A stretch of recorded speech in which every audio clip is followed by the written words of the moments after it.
Всем салам! Сегодня мы разберем одну из самых мощных и, казалось бы, коротких сур Корана — Аль-Кариа. Это 101 глава. Ее название, «Сокрушающее бедствие», уже само по себе говорит о многом. Она рисует, знаете, очень яркую и даже пугающую картину последних дней этого мира. Давайте вместе погрузимся в ее глубокий смысл. Вот так, с самого начала, сура ставит перед нами этот вопрос. Аль-Кариа. Что же это такое? Что это за событие, которое поражает, сокрушает и вселяет такой трепет? Вот наш план. Сначала разберемся, что же скрывается за этим названием «сокрушающее бедствие». Потом немного окунемся в историю, в мекканский контекст, чтобы понять, почему эта сура звучит именно так. Дальше посмотрим на впечатляющие образы судного дня, затем перейдем к весам правосудия и, наконец, узнаем о двух совершенно разных судьбах, которые ожидают каждого. Итак, как и обещали, начинаем с самого названия.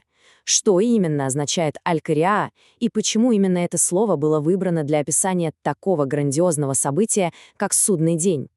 Аль-Кария — это, да, одно из многих имен судного дня в Коране. Но что здесь особенно интересно, так это акцент на звуки.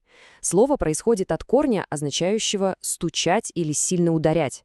То есть это не просто событие, а внезапный оглушительный удар, который вселяет ужас в сердца одним своим звучанием. Это такой звуковой шок, который сотрясает все мироздание. Чтобы по-настоящему прочувствовать всю силу этих слов, нам нужно, так сказать, переместиться во времени и пространстве. В Мекку VII века. Потому что контекст, в котором была ниспослана эта сура, это, пожалуй, ключ к ее пониманию. Так вот, Аль-Кария — это мекканская сура. В тот ранний период главной задачей было заложить фундамент веры, то есть иман, веру в основы ислама, и таухид, веру в абсолютное единство Бога.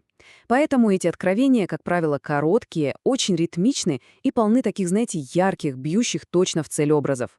Их цель — укрепить веру в единого Бога и, что для нашей темы особенно важно, в неизбежность судного дня.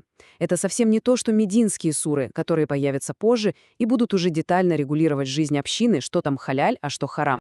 И вот когда прозвучит тот самый сокрушающий удар, мир, каким мы его знаем, просто перестанет существовать. Сура описывает это с помощью двух невероятно сильных и запоминающихся образов. Вот это первое сравнение. Просто на секунду представьте себе рой мотыльков. Это же хаос, беспорядочное движение без всякой цели, без направления. Именно таким будет состояние человечества в тот день. Паника, полная дезориентация, люди мечутся в ужасе, совершенно не понимая, куда бежать. А вот и второй образ, и он, честно говоря, просто поражает своим масштабом. Горы — символ вечности, прочности, чего-то незыблемого, но в тот день они превратятся в нечто легкое, невесомое, как клочки шерсти, которые разлетаются от малейшего ветерка. Все, что казалось твердым и надежным в этом мире, потеряет свою суть и просто распадется. И вот после всего этого космического хаоса, после воскрешения, наступает момент абсолютной справедливости. Всеобщее разрушение сменяется индивидуальной ответственностью каждого. Ключевой момент здесь — это слово «мавазин», которое стоит во множественном числе. И это не просто грамматическая деталь. Это говорит о том, что суд будет всеобъемлющим. Взвешивать будут не только поступки, но и намерения, слова, мысли, абсолютно все, что составляло жизнь человека. Ничто, вот совсем ничто не будет упущено. Это весы абсолютной многогранной справедливости. Итог этого взвешивания — вечный выбор.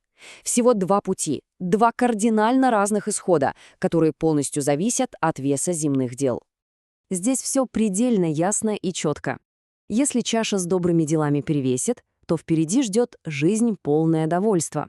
Это состояние вечного счастья и удовлетворения. А вот если весы окажутся легкими, то последним прибежищем, домом, станет хавья. И чтобы не оставалось никаких сомнений, сура как бы сама задает вопрос: а что такое хавия? И тут же дает ответ. Это палящий, обжигающий огонь.